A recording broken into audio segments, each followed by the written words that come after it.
ایک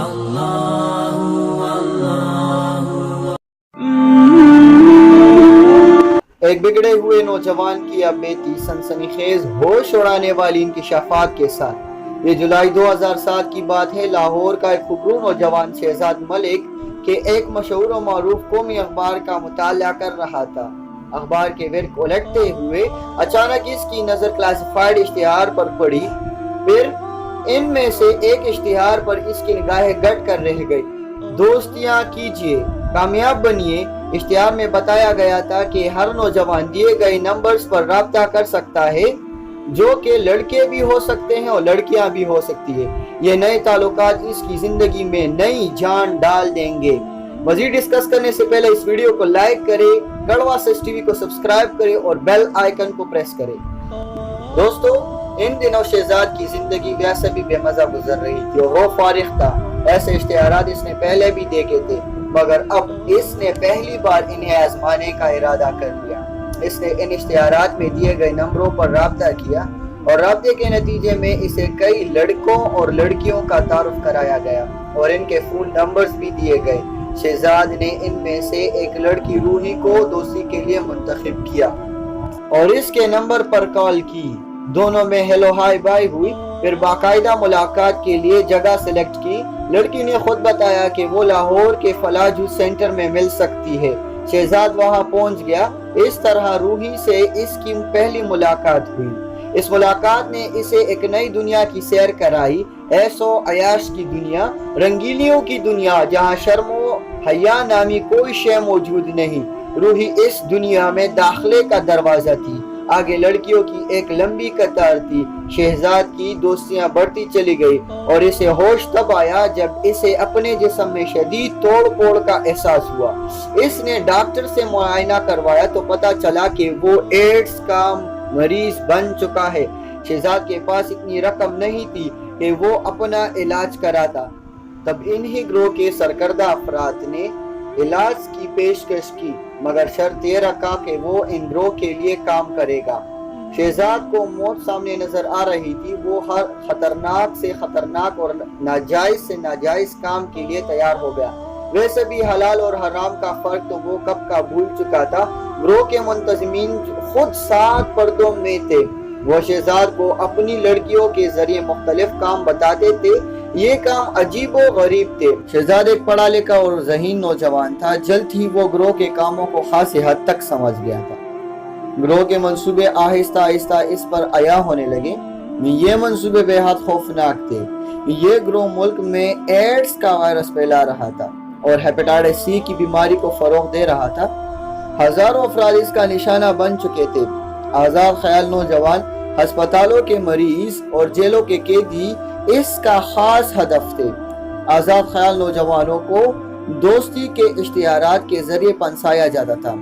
یہ اشتہارات میڈیا میں مختلف عنوانات سے آ رہے تھے۔